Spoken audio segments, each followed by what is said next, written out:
La historia que les voy a contar desafía todo lo que creíamos saber sobre el final de una leyenda. ¿Y si les dijera que la muerte de Juan Gabriel, el Divo de Juárez, no fue como nos la contaron? Prepárense, porque lo que están a punto de escuchar podría cambiar su percepción para siempre. Esta no es una simple teoría, es una crónica de supervivencia, traición y un escape tan audaz que parece sacado de una película. Retrocedamos en el tiempo. La tregua entre el Divo y los señores del narcotráfico siempre fue frágil, sostenida por hilos de conveniencia. Pero la ambición de los capos, como un monstruo insaciable, nunca duerme.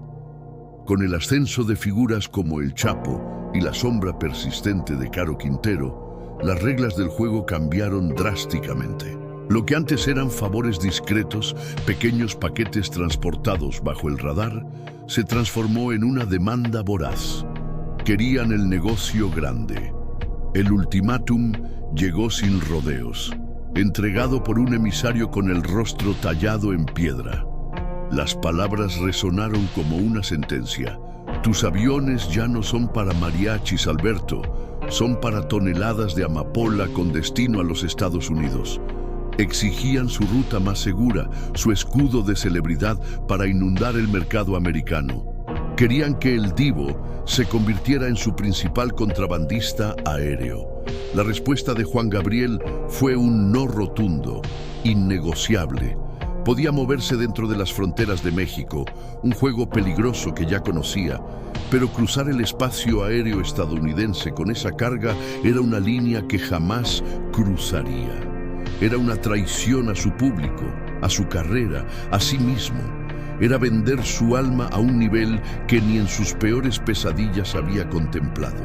Esa negativa fue la chispa que encendió un infierno. Para los capos, la lógica era simple y brutal.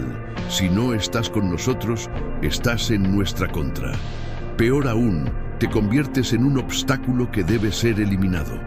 La orden fue dictada y el plan de exterminio se puso en marcha.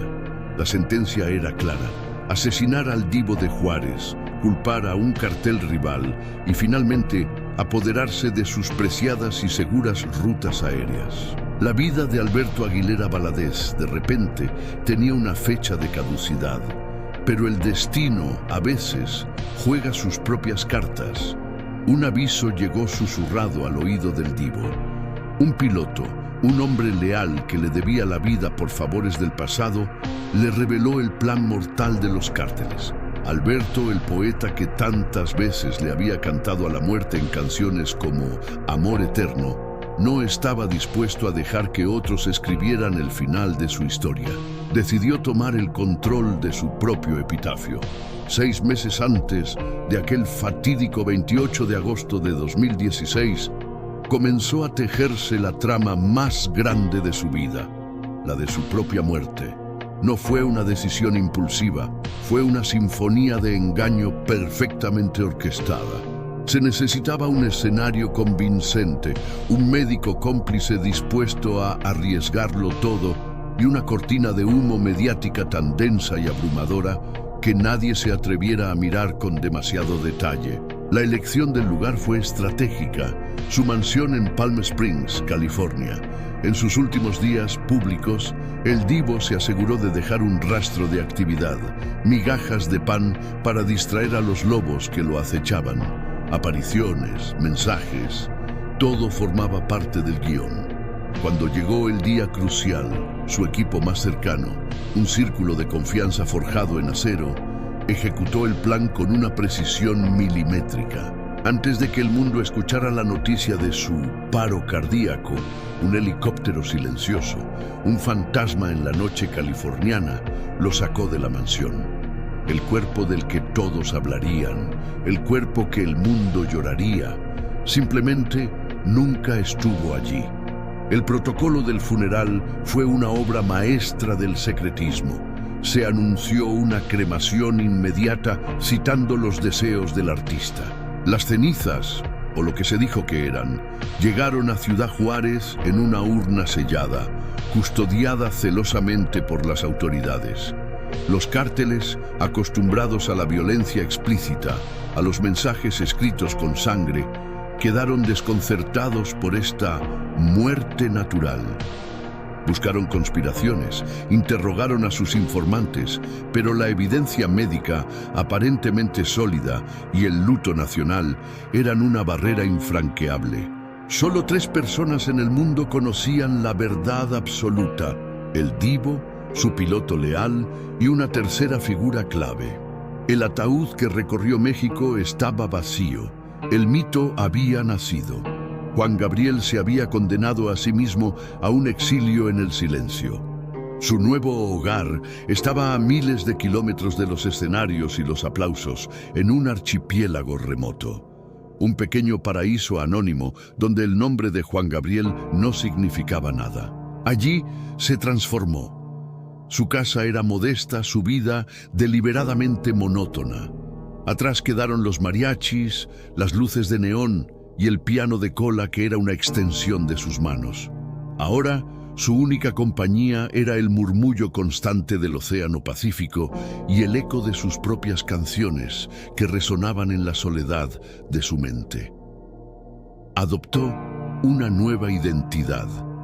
Un hombre de negocios jubilado, aficionado a la jardinería, de pocas palabras y mirada perdida.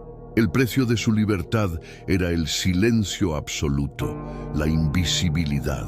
Pero la soledad, para un artista que se alimentaba del alma de su público, se convirtió en su peor carcelero, una tortura más profunda que cualquier amenaza física.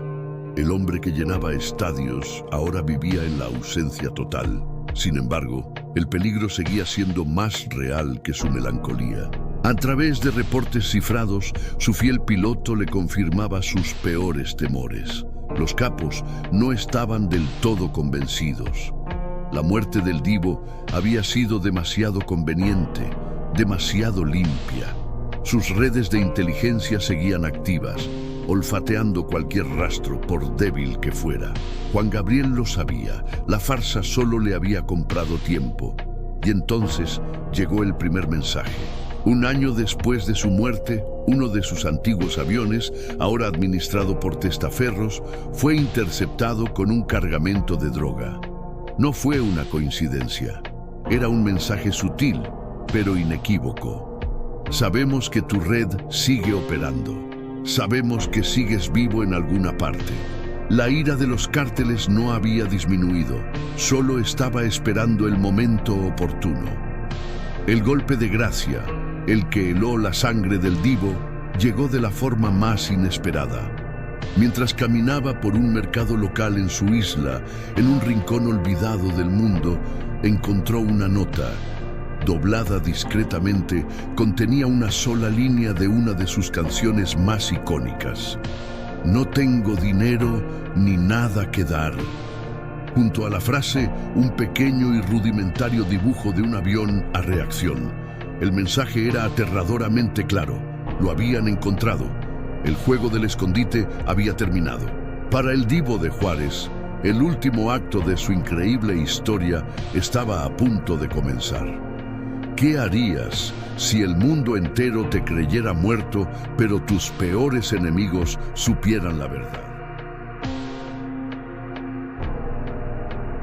El pánico lo paralizó. Alberto había muerto una vez, pero ahora la urgencia de desaparecer era aún más visceral. Necesitaba desvanecerse, esta vez para siempre. La cacería se había intensificado, convirtiéndose en una obsesión nacional. Los rumores, esas pequeñas chispas en la oscuridad, comenzaron a encenderse por todo México. Juan Gabriel está vivo. Lo que empezó como una teoría de conspiración entre fans desconsolados se transformó, irónicamente, en la herramienta más peligrosa en su contra. Los cárteles, los mismos de los que había huido, ahora usaban esa leyenda para rastrearlo. Cada susurro, cada publicación en redes, era un nuevo hilo en la red que se tejía a su alrededor. El divo de Juárez se encontraba en una encrucijada imposible. Su propia fama, su propio mito, se había convertido en el arma de sus enemigos. para sobrevivir, tenía que usar esa misma leyenda, pero a su favor. Tenía que jugar una última partida de ajedrez, una donde el rey se sacrifica para ganar la guerra. Y así, Alberto orquestó su segunda jugada maestra, una obra de engaño tan audaz como cualquiera de sus conciertos. Decidió alimentar el fuego que amenazaba con consumirlo. Inició una filtración controlada, un goteo de información tan calculado que parecía real. Aparecieron fotos borrosas, siluetas que recordaban a su figura inconfundible, capturadas en la penumbra. Envió grabaciones de audio a una periodista de confianza, una voz distorsionada pero inconfundible, hablando de un regreso inminente. El mensaje era claro y se esparció como pólvora. Juan Gabriel iba a reaparecer. ¿Y dónde? En la frontera, en su amado Juárez, el lugar que lo vio nacer como estrella. La narrativa era perfecta, poética, casi cinematográfica. El héroe que regresa a casa. Los capos, sedientos de venganza y con la retorcida esperanza de capturarlo vivo, para obligarlo a cantar para ellos, para poseer su voz, mordieron el anzuelo. Cayeron de lleno en la trampa. Desviaron toda su atención, sus recursos, sus hombres, a la frontera norte. Convirtieron Juárez en una fortaleza, esperando el regreso del fantasma. Mientras el mundo entero contenía la respiración, preguntándose si el divo regresaría en un acto triunfal, Alberto se preparaba para un viaje completamente diferente. Un viaje no hacia los reflectores, sino hacia las sombras más profundas del anonimato. La segunda fase de su plan requería un sacrificio total. En secreto, a través de intermediarios y con una prisa que levantaría sospechas si no fuera por la cortina de humo mediática, comenzó a liquidar su vida pasada. Vendió, por debajo de su valor real, sus propiedades más emblemáticas, esos santuarios llenos de recuerdos y música, la mansión de Juárez, el palacio de Cancún. Todo tenía que desaparecer. El dinero ya no importaba. Lo único que valía era un rastro limpio, una estela borrada. Tenía que realizar el acto de magia definitivo, borrar su huella digital y física del planeta. Cada cuenta bancaria, cada registro, cada conexión con Alberto Aguilera Valadez tenía que ser cortada. La noche elegida, una tormenta azotaba la costa, como si el cielo mismo fuera cómplice de su huida. Una pequeña lancha, mecida violentamente por las olas, esperaba en una caleta oculta. Ese barco no era un yate de lujo, era una cápsula de escape hacia la nada. Lo llevaría a otro archipiélago, a otro continente, a un nuevo nombre y a una nueva vida sin identidad. Mientras la embarcación se alejaba de la orilla, rasgando el mar oscuro, Alberto miró por última vez la isla que había sido su jaula dorada durante años. El plan había funcionado. En ese preciso instante, el mundo entero, y más importante aún, los cárteles, tenían sus ojos fijos en Juárez. Estaban esperando un regreso que nunca, jamás llegaría. Juan Gabriel, el personaje, se había vuelto un mito tan colosal, tan poderoso, que la cruda realidad de su vida como fugitivo se convirtió en la tapadera perfecta. Era su eterna tercera muerte. «Morí 2 veces para no servirles», susurró Alberto Aguilera Valadez al viento y al mar embravecido. La frase quedó suspendida en el aire salado, una declaración final, un epitafio para el hombre que fue. La historia de su voz, esa voz que hizo llorar y celebrar a millones, trascendió la vida y la muerte. Pero el hombre detrás de esa voz, el hombre de carne y hueso, eligió el silencio. Descubrió que el precio de la paz, de la verdadera libertad, era el exilio perpetuo. El divo se fue para no volver. Dejó atrás únicamente la leyenda inmortal de su música y la oscura y jamás contada verdad de su fuga. Y se dice que, hasta el día de hoy, en las sombras del poder, los cárteles siguen buscando la voz que los traicionó, persiguiendo un eco en el viento, un fantasma que canta en el recuerdo de todos, menos en el de ellos. La leyenda sigue viva y la búsqueda también. ¿Qué piensas tú? ¿Crees que una historia así podría ser posible? A veces, la realidad supera por mucho a la ficción. El legado de Juan Gabriel es innegable y su música vivirá por siempre, pero las historias que lo rodean nos recuerdan el poder de los mitos. Agosto 2016. El mundo se detuvo. El Divo de Juárez había muerto. Un infarto fulminante en una mansión de California. Millones lloraron al ídolo, a Alberto Aguilera Valadez. Pero, ¿y si les dijera que las lágrimas eran inútiles? Que ese féretro, esa urna, eran solo la utilería de la actuación más grande de su vida? Juan Gabriel no temía a la muerte, temía a la esclavitud y a tres nombres que dominaban el continente: Pablo Escobar, El Chapo y Caro Quintero. Esta es la historia de cómo la fama de un ídolo se convirtió en la pista de aterrizaje de los cárteles y por qué un pacto de silencio valía más que su propia vida. Juan Gabriel no temía a la muerte. Después de varios intentos por fingir su muerte, Juan Gabriel, el ícono eterno de la canción mexicana, sigue envuelto en un misterio que ni el tiempo ni la verdad han podido resolver. ¿Está vivo o muerto? Nadie lo sabe con certeza. Agosto de 2016. El mundo se detuvo. Las pantallas anunciaban su fallecimiento. El Divo de Juárez ha muerto. Un infarto fulminante en una mansión de California, decían. Millones lloraron a Alberto Aguilera Valadez, el hombre detrás del mito. Pero, ¿y si esas lágrimas fueron en vano? ¿Y si aquel féretro, aquella urna, no eran más que parte del espectáculo final del artista más enigmático de México? Juan Gabriel no temía a la muerte, temía algo mucho peor: la esclavitud. Y detrás de ese miedo, tres nombres retumbaban en silencio: Pablo Escobar, El Chapo Guzmán y Rafael Caro Quintero. Esta es la historia no contada de cómo la fama de un ídolo se transformó en la pista de aterrizaje de los cárteles más poderosos del continente y de cómo un pacto de silencio sellado con oro y miedo terminó valiendo más que su propia vida. Para entender su fuga, hay que retroceder a los años 80, cuando Juan Gabriel vivía el pico absoluto de su gloria. Su voz era un himno, su nombre una marca nacional y su presencia sinónimo de poder.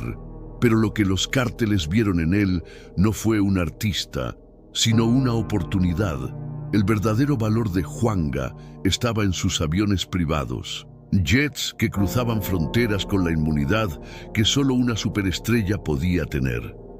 El primer acercamiento no fue una amenaza, fue una oferta, una hacienda en Colombia, el aire cargado de perfume caro, tabaco y peligro. Frente a él, Pablo Escobar, con su sonrisa helada, le hizo una propuesta: mueve mi paquetería, ganas una fortuna y nosotros te protegemos. Alberto Aguilera, el hombre que había sobrevivido al abandono, a la pobreza y al rechazo, entendió enseguida el mensaje oculto.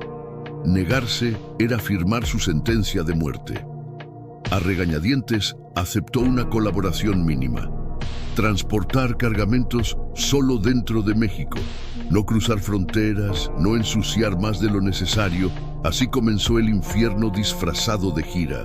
Sus conciertos se volvieron coartadas perfectas, sus camerinos puntos de encuentro clandestinos. Cada aplauso que recibía en el escenario era una ovación y al mismo tiempo una condena. Mientras el público lo veía brillar bajo los reflectores, él vivía en la sombra de tres imperios criminales. Y así, entre canciones, aplausos y miedo, Juan Gabriel se convirtió en prisionero de su propia fama. La tregua, si es que alguna vez existió, se desvaneció como el humo de un cigarro en el viento. En el turbulento mundo del narcotráfico, la ambición es un monstruo que nunca duerme, una sed que jamás se sacia. Y en la cima de esa montaña de codicia, dos nombres resonaban con un poder aterrador: Joaquín El Chapo Guzmán y el eterno fugitivo, Rafael Caro Quintero. Su ascenso y persistencia significaban una nueva era de demandas, una escalada que cambiaría las reglas del juego para siempre. Para Juan Gabriel, el Divo de Juárez, los días de favores discretos y pequeños paquetes habían terminado.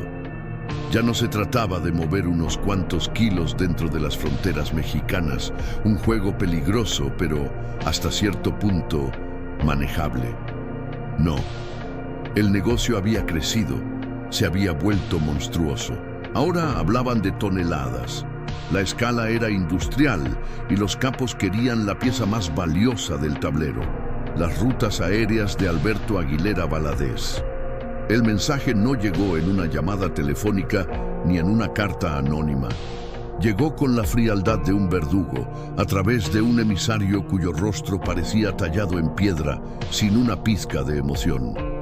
Las palabras fueron un golpe directo, sin rodeos. Tus aviones ya no son para mariachis, Alberto. Son para toneladas de amapola con destino al norte. La exigencia era clara como el agua. Querían su red, su logística, pero sobre todo querían su fachada. Querían el blindaje que solo la fama de Juan Gabriel podía ofrecer. ¿Quién sospecharía del ídolo de México?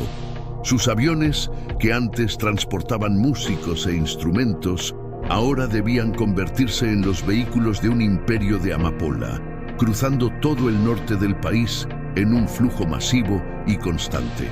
La respuesta de Juan Gabriel fue inmediata y categórica, un rotundo no. Él entendía los riesgos de su colaboración anterior, los límites que había aceptado cruzar dentro de México. Pero esto era diferente. Esto era cruzar una línea roja, una frontera no solo geográfica sino moral. Transportar toneladas de droga hacia Estados Unidos significaba una traición a sí mismo, a su público, al país que lo idolatraba. Era el fin de su carrera, la destrucción de su legado. Era, en sus propios términos, firmar un pacto con el diablo. Un nivel de compromiso que ni el peor de sus problemas personales lo había obligado a considerar. Era vender su alma por completo, y su alma no estaba en venta. Pero en el universo de los capos, la negativa no es una opción, es una declaración de guerra. Su furia se desató como una tormenta. La lógica era brutal y simple. Si no estás con nosotros, estás en nuestra contra. Y si estás en nuestra contra, eres un obstáculo, y los obstáculos en su mundo se eliminan. De repente, Juan Gabriel, el divo, el ídolo de multitudes, dejó de ser un activo valioso para convertirse en un problema que necesitaba una solución final. El plan de exterminio se puso en marcha con una frialdad escalofriante. La orden fue emitida desde las sombras: asesinar al Divo de Juárez. Pero el plan era más complejo que un simple asesinato. Era una jugada maestra de engaño y poder. La idea era matar a Juan Gabriel y luego, con la misma sangre fría, culpar a un cartel rival. Un golpe doble. Eliminaban el obstáculo y de paso debilitaban a la competencia, sembrando el caos del que ellos mismos se beneficiarían. Con Juan Gabriel fuera del mapa, sus rutas aéreas, esas joyas logísticas que tanto codiciaban, quedarían libres para ser tomadas. Su vida, que hasta hacía poco estaba llena de aplausos, escenarios y adoración, se había convertido en una cuenta regresiva, un reloj cuyo contador había llegado a cero. El peligro era inminente. Ya no eran amenazas veladas ni rumores en los callejones. Eran sicarios con órdenes directas. Cada sombra parecía un asesino, cada coche desconocido una amenaza mortal. Juan Gabriel se vio forzado a vivir como un fugitivo en su propia vida, rodeado de un miedo que ni la más triste de sus canciones podría describir. ¿Cómo escapar de un enemigo tan poderoso, tan omnipresente? La respuesta, una vez más, llegó de la mano de la lealtad y el ingenio. Sus colaboradores más cercanos, aquellos que conocían la verdadera naturaleza de su situación, activaron un protocolo de emergencia digno de una película de espías. El plan era audaz, desesperado y brillante en su simplicidad. Juan Gabriel tenía que desaparecer. No solo esconderse, sino morir a los ojos del mundo. Fingir su propia muerte era la única salida. La única manera de apagar el contrato que pesaba sobre su cabeza. Si el mundo creía que el divo estaba muerto, los sicarios se retirarían, la cacería terminaría y los capos buscarían otras rutas, otros medios. Se orquestó una campaña de desinformación. Se filtraron rumores sobre una salud cada vez más deteriorada, problemas cardíacos, un agotamiento extremo. Cada noticia, cada chisme, era una pieza cuidadosamente colocada en el tablero de ajedrez de su supervivencia. El escenario estaba listo para el acto final. El anuncio de su muerte tendría que ser creíble, impactante y definitivo. No podía haber dudas. El mundo entero debía llorar la pérdida de su ídolo para que el hombre, Alberto Aguilera, pudiera seguir viviendo. La estrategia funcionó a la perfección. La noticia de la muerte de Juan Gabriel conmocionó al mundo. Las lágrimas de millones de fanáticos se convirtieron en el escudo perfecto. Mientras los medios de comunicación y sus seguidores lloraban su partida, Alberto se desvanecía en el anonimato, protegido por un círculo de confianza inquebrantable. Los capos, creyendo haber logrado su objetivo indirectamente, o simplemente perdiendo interés en un fantasma, retiraron a sus hombres. La amenaza por el momento se había disipado. Pero, ¿es posible que una estrella tan brillante viva para siempre en la oscuridad? ¿Puede un hombre acostumbrado a los escenarios y al amor de millones vivir una vida de silencio y reclusión? Los rumores sobre su supervivencia nunca cesaron. Susurros que se convirtieron en teorías, avistamientos que alimentaron la esperanza de sus seguidores más fieles. ¿Fue todo una elaborada farsa para salvar su vida? ¿Está el divo de Juárez esperando el momento adecuado para su regreso triunfal, el acto final que eclipsaría toda su carrera? La historia oficial nos cuenta una cosa, pero las sombras de este relato nos susurran otra. La verdad, como suele pasar, podría ser mucho más extraña y fascinante que la ficción. La vida de Juan Gabriel, marcada por el genio musical y el dolor personal, podría tener un capítulo más, uno que aún no se ha escrito a la vista de todos. La pregunta sigue en el aire, vibrando como el eco de su última canción. ¿Realmente se ha ido o simplemente está esperando detrás del telón? Muchas gracias por acompañarnos en este increíble viaje. Si esta historia te ha parecido tan fascinante como a nosotros, no olvides darle a me gusta, compartirla y por supuesto suscribirte a nuestro canal para no perderte ninguna de nuestras próximas investigaciones. Hasta la próxima.